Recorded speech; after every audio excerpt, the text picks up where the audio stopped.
Well, pay attention to me. Either he wants to say something or eat something, one of the two. Take the opportunity to put on musical interest. Acting, dancing, and now singing a Grammy winner. After those movies, and particularly Night Shift, and you've been gung ho. Really? Never knew that.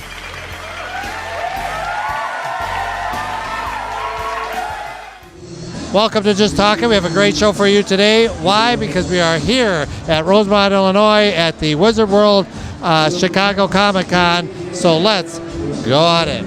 Okay, here we are at Wizard World Chicago, Rosemont, Illinois, and I'm honored to be with Kato Kalin here. Jason! Hey, all right. I got my own mic too! Oh, there you go. We can both do it. Well, what do you think of the event so far today? Oh, it's great. Chicago is our biggest city for Wizard World. This is my 28th city, and I MC. You can hear the music. That's my entertainment stage. So we bring in the best music from Chicago, jugglers, magicians. It's great. It's like America's Got Talent. I'm Tyra Cato, not Tyra Banks. How'd you get involved in this from the beginning? Or? Our CEO of the company is John Mata, and John ran Warner Brothers for 29 years. He saw me hosting an event, and next thing you know, he's calling me from Austin saying, "We want you to host." So that was, it's been great. And it really adds to the event before, or when people come in the lobby, they got entertainment watching and things like that. Well, Chicago, there's two cities, Chicago and I think it's Philadelphia. We have it in the lobbies because it gets so crowded. Okay. And it's great. So while you're waiting to enter, we got music, entertainment, and I have giveaways. Now, what's up with you? Anything new that we should know that you're involved in? Anything that besides this? We have a show that's going to be happening called Wrong Place, Wrong Time, and we'll give you an air date on that soon, as me as the host. All right. Well, Kato, thanks so much for coming down to this event. Everybody loves Jason. There you go. All right. Everyone. I love Kato. Thor. All right. Sounds good. Thank you so much, Kato. Okay, here we are at Wizard World Chicago, and I'm with your name? Scott Walensky. Scott, you got a great booth here today. Let's hear all about it. Actually, these are my 3D prints. They're the version of Buddha, and I call them the pop Buddhas because I've taken pop characters, pop culture characters, and then put them onto the Laughing Buddha body. Now, how does the 3D printer work? I know it's huge right now. Let's hear about 3D printer.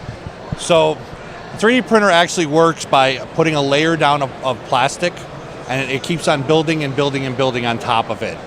The layer is set at 0.2 millimeters, so you figure there's 5 layers per every 1 millimeter. Some of the 3-inch ones are 76 millimeters high, so if you multiply how many layers is going to be put down for every millimeter. So, and it's not a quick process. Some of the 3-inch ones take about 2.5 to 3 hours to print, and you go down to the 9-inch ones that I have, you're looking at 20 plus hours of print time. What would you say is the most popular one that you have? The two that are probably the most popular one is the Baby Groot, along with, of course, Yoda and Darth Vader. And how long have you been doing this? This is actually this is my 3rd year actually doing just the 3D prints. I actually started Big Boy Studio producing comic books, our own comic books, and because I'm an unknown studio with unknown characters and I enjoy coming to these conventions, I had to figure out a way to actually bring more revenue into the company. So this is kind of one part of my bigger studio. If someone wants more information, do you have a website or Facebook? I do have a website. It's www.bigboystudio.com. John, and I am with your name? Kevis Mitchell. And what booth are we at today? Well, this is booth E42, Twisted Wire Art. Okay, let's hear all about it. So how'd you get started in something like this? I started when I was a young kid making little stick men and as toys, and I just grew my artwork and I got better as time went by, and it turned into what you see here today. So are they based off comics, or let's hear? Well, I can make anything, but since we're at the Comic-Con, I kind of steered my artwork towards fan art. So I do a lot of different characters from Marvel Comics to DC Comics, and movies, TV, video games. It could be anything. Whatever I imagine, I can create. And the different wires, so you got how many different colored wires in your shop? Oh, good Lord. It's like about 100 different types of wires. Between iron-coated wires, copper-coated, I've got plastic coated wire. So there's so many different elements that I can utilize in making the sculptures. There's no limitation. How long does it take you to do one of the sculptures on average? Depending on the size, the smaller sculptures will take me about, the tiny ones here, they'll take about an hour to make something about this size. This is Han Solo. A larger one about this size, like this one with the, of course this is Hawkman. This will take me about 8 hours to make with all the detail work in it. And then we start getting the larger sculptures that are even bigger than this. This took me about 4 weeks to finish. And then we get to the crazy ones with all the lights and the bells and the whistles. That takes a few weeks to complete with all the circuits that I have to install inside it. So I tried to take the artwork to another level by implementing LEDs and different types of characteristics to really bring out some of the characters and the issues or the artistic things that I wanted to display with the artwork. If someone wants to see more of your work or get more information, is there a website or Facebook presence? Oh, well, my website is www.twistedwire.us. You can send me an email at twistedwireart@gmail.com, or you can find me on Instagram at Instagram twistedwire21, or Facebook. Just look up Twisted Wire Art. All right. Well, once again, what do you think of the event today so far? Oh, I love it. It's anytime you can get together a large number of people that enjoy artwork, enjoy fan art, enjoy comic books, movies, that type of a genre, and just let their imaginations run free, it's a good time. And there's a lot of good people here. We have, people cosplaying, just all different types of individuals that bring their interesting characteristics to the event, and it's a fun time.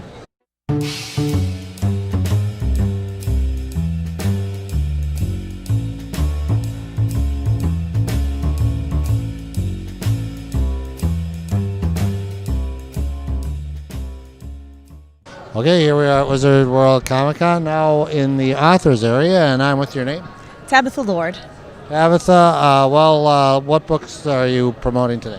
I have my Horizon series, so book 1 is Horizon, book 2 is Infinity, and book 3 will be coming in 2019. Okay, well, let's hear all about it. How'd you get started on it? Well, that's interesting. I've always been a Star Wars fan, and so when I was 7 when the first movie came out, so that dates me a little bit, but I've always enjoyed that epic space opera world. And so when I started writing, I knew that that's the kind of writing I would do, at least to begin with. And so I like to start with a question, and the question I posed was, what if on a remote world, a certain segment of the population evolved differently from their neighbors and could do things with their mind telepathically and empathically? What would that do to the fabric of civilization? And I've also been a paramedic in my past life, a long, long time ago, and I had always hoped to have the skill where I could just diagnose somebody by putting my hands on them versus, is it a stroke? Is it a heart attack? And so my main character has that ability. So I sort of melded those two ideas together and my universe was born. So it's going from Horizon to Infinity, and Infinity, does it take right place after the two books? Yes, they're immediate sequels, and the third one will be immediately following. It's a trilogy. Like a Star Wars trilogy. Did you ever send one of the copies to George Lucas? I didn't. I have not been that bold. Maybe I should. How long did it take you to write these books? It took me a year to draft the first one, and because it was my first book, it took another 2 years to edit it before it was in reasonable shape to submit anywhere. The second one only took about 9 months to write and maybe another 6 months in edits, and the same with the third. My learning curve has improved. Who did the cover? His name is Stephen Maiorasso. He's out of the UK. He does a lot of book cover art and game cover and music album covers, so he's a real find. Good. If anybody wants to get a hold of the book or learn more about your work, do you have a website or a Facebook page? I do, TabithaLordAuthor.com, and my books are sold on all the major outlets, including the iBook, ebook, Kobo, and print copies through Amazon, Barnes & Noble, the usual suspects. Yeah. What do you think of the event today so far? Oh, it's a great event. We've got to wander around a little earlier when everybody was just setting up yesterday and today, and it's fun, really fun. A lot of activity. Area, and I'm with your name? Kimberly and Bastian. Kim, nice to see you today. Let's hear about your booth. I like your booth. Let's hear all about it. What you got to offer? Okay, well, I write historical fantasy. My book takes place in 1934 Chicago. Follows the story of two boys, Charlie and Bartholomew. He and Charlie's relationship is much like the Artful Dodger and Oliver Twist, in that Charlie shows him the ropes how to survive on the streets, Well, at the same time, Bartholomew's supernatural world that he's escaped from starts catching up with him. And so he has to decide what to do about that. Do I fall down the rabbit hole like Alice, or do I wash my hands completely of the situation and run away? The second one picks up right where the first one leaves off, the breedling and the trickster, and Bartholomew teams up with the trickster, Stingy Jack, who is based off the Irish legend of how we get jack-o'-lanterns at Halloween.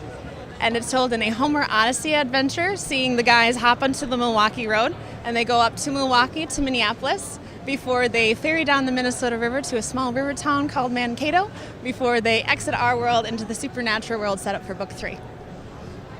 A lot of smarts up here, I'll tell you, because you're based in things. Well, let's first start off. Why did you choose the 1930s of Chicago?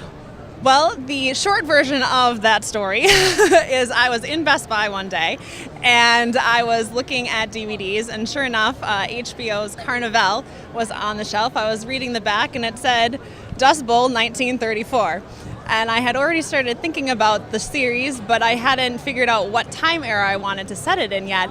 And that was kind of like, it's a sign. So I set it there. I did some research, and sure enough, the Dust Bowl storms actually blew up to Chicago for 2 days in May of that year, and it rained ash for 2 days. So I used that as the epicenter to bring my supernatural characters into the city all at one time. If anybody wants to see more of your work, or is there a way to purchase the book or get more information? Do you have a website, Facebook? Yep.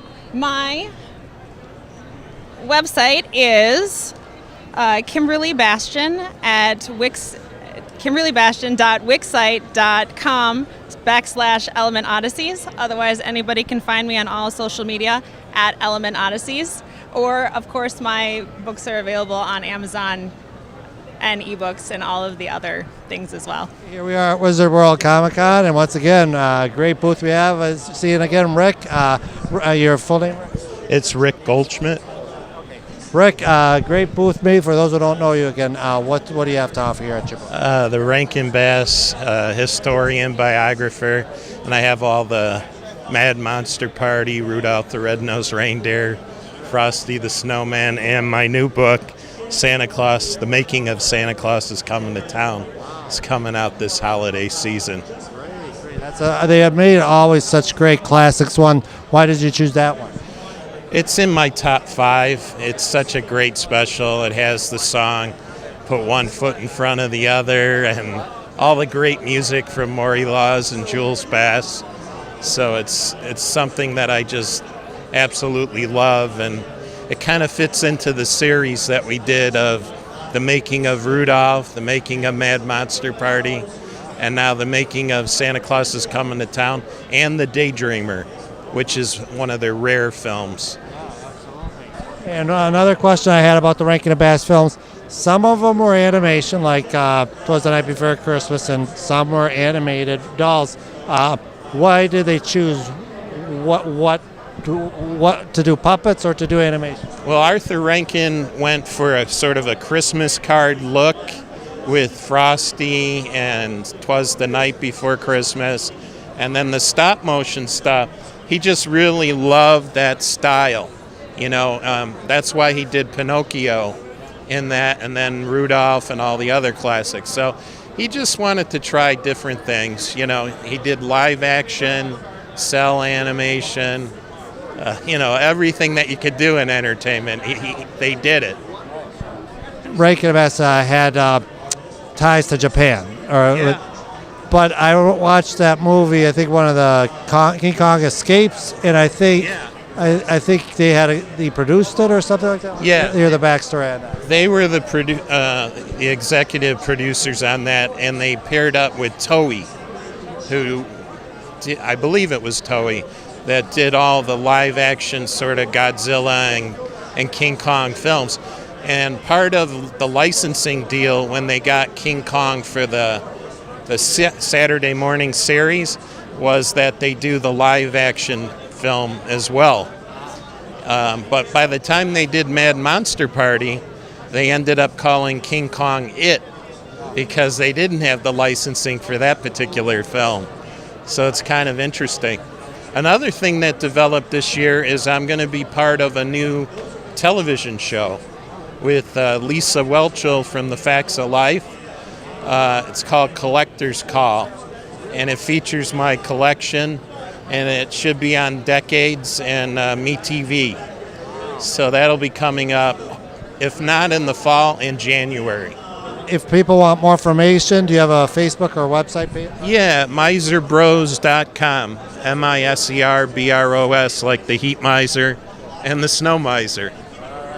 Well, Rick, once again, you got a great booth here today, and thanks so much for coming out to the Wizard World. Thanks a lot. As a parent, I know one of the most important times to be with your children is when they aren't feeling well. For many families, there's a place they can go to find the support they need. Ronald McDonald House Charities programs provide that supportive environment so families can be together while their children are dealing with serious illnesses. You can volunteer your time at a local Ronald McDonald House or drop your change in an RMHC canister. Today is a great day for all of us to show our support. To find out how you can get involved in your community, visit rmhc.org.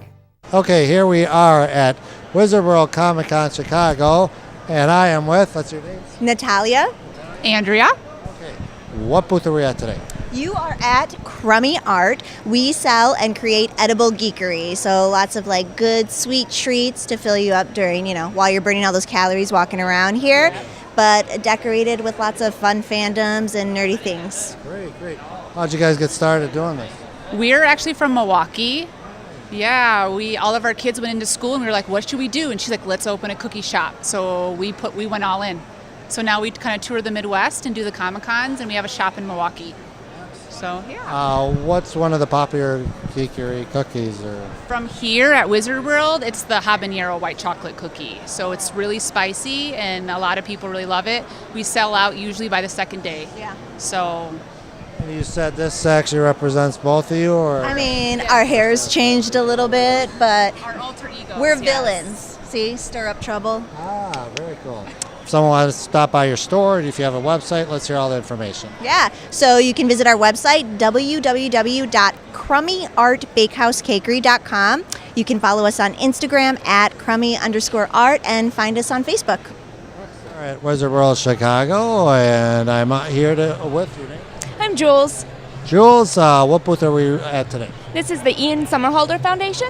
And who is Ian Somerhalder? Ian Somerhalder is an actor and environmentalist, and we're his nonprofit. Let's hear about the nonprofit he created. Well, it's back here if you can see it. Empower, educate, and collaborate with people and projects to positively impact the planet and its creatures. So we just do great things. We do a lot with the environment, animals, youth empowerment. Our biggest program service is emergency medical grants for animals. So if you, a vet, a rescue, get an animal in that's been abused or neglected, you can apply for up to $2,000 with us towards their vet care. Yeah, it's not just like the cute puppies and kitties. Any animal is eligible. We believe they're all equally deserving of care. So we've given to lions and horses and lemurs and seals. Yeah, we love it. When was this formed, this organization? 2010. Where are you guys based out of? Actually, we don't have a home base. Yeah, so we don't have the overhead. We all work from home. Yeah, and we are global. We do all kinds of different campaigns around the world, but mostly U.S. based. Let's talk about your booth. What do you have to? Yeah, so we have things for different donation amounts, and then it's all tax deductible since we're a nonprofit.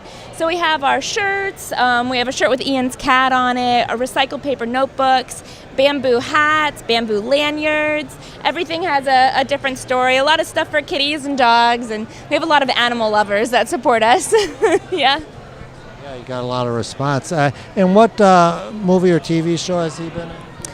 The Vampire Diaries is the main thing he's known for. He played Damon. He was on Lost, and then he's currently filming V-Wars. This is a great organization that you guys have. If people want more information, is there a website or a Facebook? It's www.isfoundation.com or Facebook, Instagram, Twitter. Just look up Ian Somerhalder Foundation. What do you think of the event so far today? We love it. We love Wizard. We've done several of these. It's always fun. The people that come here are so nice, and they're always really receptive to what we do. Okay, here we are at Wizard World Chicago, and I'm with your name? Amber Wiest. Amber, what booth are we at today? Oh, this is going to be the Second City booth for the training center. So we're here for the comedy classes that you could take. Yeah. Where is Second City located? It's on North and Wells. It's going to be more in the old town of Chicago. Do you teach the classes, or you? You know, I'm actually another student, so I don't teach anything, but I just got into our conservatory program, and I finished a lot of our intro classes, and so I've had a good sprinkling of a lot of things we offer, and it's been so much fun. Now, what do you learn there? You can learn a little bit of everything, so it's from stand-up to comedy writing, improv classes, all sorts of things. Yeah. What do you have at your booth today? Today we are giving away sunglasses, and then also we're doing free classes on Sundays at 7. Any of our classes kind of hit that time, and you can come on in for free and try out one class. And if you love it, you can sign up for the whole course. What do you think you'll do with what you learn? Yeah, so I have studied to be an actress, and I'm hoping to take our conservatory classes and then just start auditioning for as many sketch comedy shows as I can in Chicago. So. Yeah. Second City just is a great organization in this area. If people want more information, is there a website or Yes, Facebook? absolutely. You can just Google Second City, and then when you get to there, it'll ask you which location, hit Chicago, and then you can see everything online. Well, Amber, thank you so much. It's a great. Oh, what do you think of the event today so far? This is great. This is the first Comic-Con I've been to, and so I'm really excited. I'm nerding out. Okay, here we are at Wizard World Chicago, and what's your name? Jose Rivera. Jose, what booth are we at today? We are at the Ghostbusters booth here at Wizard World. This is our space for the weekend. So we are the Windy City Ghostbusters and various other ghostbusting groups from the Chicagoland and Midwest area. Yeah. How'd you guys get started and when did you? Yeah, so we've been around for quite some time now. Really, it all started with trying to figure out, well, hey, we love this thing. We have this passion for this this property. You know, what can we do with it that helps other people? So we partner with various local charitable organizations and do different events, come out to things like this, and just ask that you donate to some of our causes. Like, we do a lot of work with La Barbita's Children's Hospital. In the past, we've done stuff with Lurie's Children's Hospital, Animal Tree House Shelters, things like that. Yeah. So we've been doing this for quite some time now. Yeah. Excellent. We're also here on behalf of Sony and Ghost Corps, the division at Sony Pictures that runs Ghostbusters. Yeah, so we, they've graciously given us this space here to help promote Ghostbusters, because next year is the 35th anniversary of the movie being released. And I like your outfit because yours represented number 2. Is It that does, yes. This is Ghostbusters 2 specific, yeah. Did you like number 2 over 1 the same? I think objectively, Ghostbusters 1 I love. Subjectively in my heart, Ghostbusters 2 has a special spot. That in the cartoon, so yeah. Do you think they'll make another one I'm hopeful. With as much as as much love as the property has been getting from Sony and their partnerships with Wizard World here, it's I'm pretty hopeful that something else will come down the pipeline soon. Has Bill Murray been contacted that you see come across you guys? He's not answering my phone calls, but hopefully he'll answer someone's. Yeah. So you got the Ecto 1 here, Yes. and what else do you have? Yeah, we have our Chicago division Ghostbusters Ecto 1 here. We've got Mr. Stay Puffed is watching over our booth. We let him out of the containment unit. We've got Slimer, various props and things on tables and costumes. We're also running a lot of panels this weekend. So tonight we'll have a panel on local ghost lore and hauntings around Chicagoland. We're doing a lot of stuff for kids through the weekend as well in the Kid Zone area. Yeah. Well, is there a website or that people can Yeah, you can go to windycitygb.com, and that'll redirect you to our Facebook group, where you can find links to all of our other social media outlets. Okay, here we are at Wizard World Chicago 2018, and I'm with your name? Hi, I'm Maria Isabella, the Queen of Medieval Times. Well, for those who don't know about Medieval Times, what is it? Well, Medieval Times is a 2-hour dinner and tournament, so when guests come you can enjoy our gift shop, spend some time in our Hall of Arms, see some horses, visit our dungeon, and then we'll let you into the arena where we'll see a tournament where there are 6 knights fighting for the title of Defender of the Crown. There's also displays of falconry and classical dressage routines as well. So it's quite a fun evening of entertainment. We'll also enjoy a 4-course feast, which includes half a chicken and many other items as well, or a 3-bean stew if you're vegetarian. That is absolutely terrific. And and it makes it feel like you're back in the medieval times. Well, you will be, my lord. Exactly right. Good turnout too, as well. Yes, of course. We seat up to 1,400 guests every time you come out to the tournament. So it's quite an environment, lots of cheering. There's some beverages for you to purchase as well. Well, let's talk about the event here today. What do you have to offer at your booth? Sure. Well, we are here at booth 2201 today, just by one of the main entrances over there. We have some gifts for you. We've got all sorts of things to take home, wristbands, koozies, pop sockets for your devices of wonder, as we say, or if you'd like to show your support of the red and yellow knight today with crowns. We're also doing a couple of promotions. So we have a coupon you can take home with you with some savings. There's also exclusive $32 tickets. Those are no taxes or fees, so you can take them home for just $32 today, which includes the price of the tournament and all of your meals as well. So it's quite a deal. We only offer them at conventions, things like that. So they're great for guests who know that they want to join us anytime between now and December. They can just pick them up and then use them at their leisure, and they don't even have to tell us a date when they purchase them. Well, let's hear some information where people can contact. Do you have like a website or a Facebook presence? Yes, absolutely. Well, first I should mention our castle is just off the road on 90, off of Roselle Road, just about 15 minutes right here from the convention center. If you'd like to find us online, we do have a social media presence. We have Facebook, very easy to find us. You can just search Medieval Times Chicago. That's the same as our @ handle for Instagram and Twitter as well. Well, Medieval Times is a great place to go see a great dinner and tournament. We thank you so much for coming today, and I hope you enjoy the rest of the day. Thank you. Great to meet you, my lord.